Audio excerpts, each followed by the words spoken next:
हाँ नमस्कार सर, मैं सचदेवा टेलीमीडिया से डॉक्टर आई के सचदेवा बोल रहा हूँ। नमस्कार सर, नमस्कार।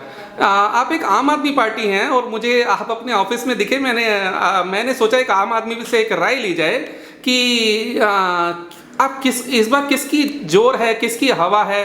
बहुत सुना है कि कोई कहता है केजरीवाल जी की हवा है, कोई कहता है मोदी जी की हवा है। सर आपकी इस बारे में क्या राय है? मैं ये नहीं जानता हवा किसकी है। मैं ये मानता हूँ कि मेरे अधिकारों के लिए मेरे अधिकारों के लिए हाँ जी, वही इंसान लड़ सकता है जो मेरे अधिकारों को जानता है। हाँ जी, जो हाँ एक आम आदमी को समझता है, जो एक उसकी परेशानी को समझता है। हाँ जी, हाँ जी। आज मैं पहली बार एक इंडिया न्यूज का एक डिबेट प्रोग्राम था जहाँ पर सभी पार्टी के प्रभारी लोग खड़े थे, जिसमें बीजेपी के थे, सपा के थे, बसपा के थे, कांग्रेस के थे और आम आदमी पार्टी के भी थे। तो मैंने सिर्फ एक प्रश्न किया वहां पर कि आप में से कौन मेरे 6 फंडामेंटल राइट्स, 6 मौलिक अधिकार के बारे में बता सकता है। हाँ जी, हाँ जी। और मैंने वहां पाया कि कोई भी नेता ये 6 अधिकारों के बारे में जानता ही नहीं। केवल आपके AK सिंह जी वहां बैठे थे, आम आदमी पार्टी के, उन्होंने 6 के 6 अधिकार बताए। उसके बाद यही क्वेश्चन बसपा जी से पूछा गया, इंद्रवीर भाटी जी से। हाँ जी। तो वो 6 मौलिक अधिकार को रिपीट भी नहीं कर पाए। उन्होंने बोला कि जो इन्होंने बोला हाँ वो सही है। उसके बाद सपा के जो थे राकेश यादव जी, उनसे पूछा गया सवाल, तो उन्होंने पहले 2 राइट्स तो जो थे मौलिक अधिकार उनके कॉपी करके बता दिए। तीसरा उन्होंने बोला कि कोई अमीर नहीं होना चाहिए और कोई गरीब नहीं होना चाहिए। अच्छा, आपका कहने का मतलब है, सॉरी मैं आपकी थोड़ी बात काटता हूँ। आपका कहने का मतलब है कि आम आदमी पार्टी के जो मेंबर्स हैं शायद उन्हीं को इतना मालूम है और दूसरे लोगों को इतनी नॉलेज नहीं है। कि आप ये कहना चाहते हैं? मैं ये नहीं कहना चाहता कि नॉलेज की बात यहाँ नॉलेज की नहीं, बात यहाँ सोच की है। एक आम आदमी है जो चुनाव लड़ रहा है, जो अपनी परेशानियों से परेशान होकर चुनाव लड़ रहा है। उसे लगता है कि अब मैं चुनाव लड़ूंगा, जीतूंगा, व्यवस्था को सही बनाऊंगा। और जो पुरानी पार्टियां हैं वो केवल ये सोचकर लड़ रही हैं कि हमें सत्ता पानी है। उन्हें ये मतलब ही नहीं है कि सत्ता पाके उन्हें करना क्या है। सर ये आप एक नोएडा क्षेत्र से बोल रहे हैं, बात कर रहे हैं, शायद मेरे को लगता है आप नोएडा जोन से जुड़े हैं। आप कुछ नोएडा जोन के बारे में बताएंगे? आपके प्रत्याशी कौन है, क्या नाम है और मतलब क्या मतलब अपने कुछ राय बताएं उनके बारे में। मैं आम आदमी पार्टी के जो प्रत्याशी हैं उनका नाम है KP सिंह। ये बहुत ही आम आदमी है, इनके बारे में कुछ भी स्पेशल नहीं है।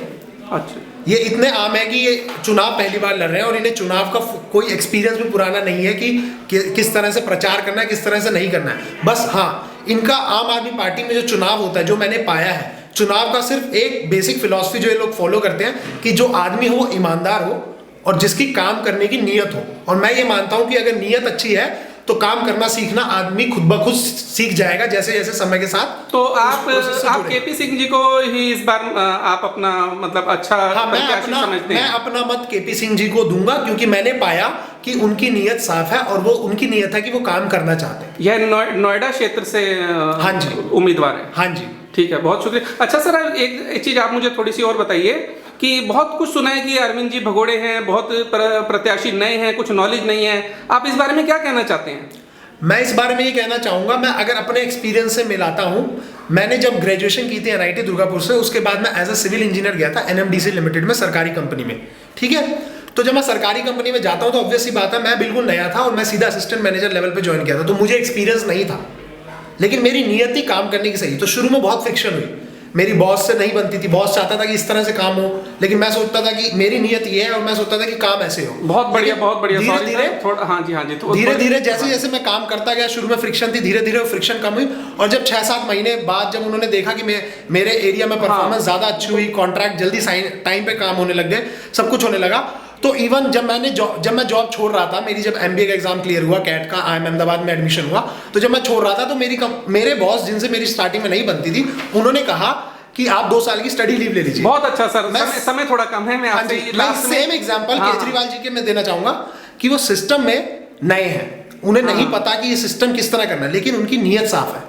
ठीक है सर, जाते जाते मैं आपसे बस इतना ही पूछना चाहूंगा कि आप अरविंद जी के लिए लास्ट में क्या, सिर्फ 2 शब्द में क्या बोलना चाहते हैं? आप थोड़ा समय की देखते हुए बात करिए सर। मैं ये मानता हूँ कि अरविंद जी की नीयत साफ है और वो जनता के लिए काम करना चाहते हैं, ना कि सत्ता पाना चाहते हैं। चलो ठीक है सर, बहुत बढ़िया, बहुत शुक्रिया सर, आपसे बात करके बहुत खुशी हुई। और यहाँ तक कि हम मीडिया वाले भी इस बार लगता है आम आदमी पार्टी के साथ ही जाना पड़ेगा। और ये जो झूठा ढोंग चल रहा है मीडिया में, मुझे उसको देख के बिल्कुल यकीन हो गया कि शायद आम आदमी पार्टी ही सही है और बाकी जितना भी कहा जा रहा है ये सब कोरी अफवाह है। बहुत धन्यवाद सर आपका। धन्यवाद शुक्रिया। जी। धन्यवाद। आपका दिन शुभ।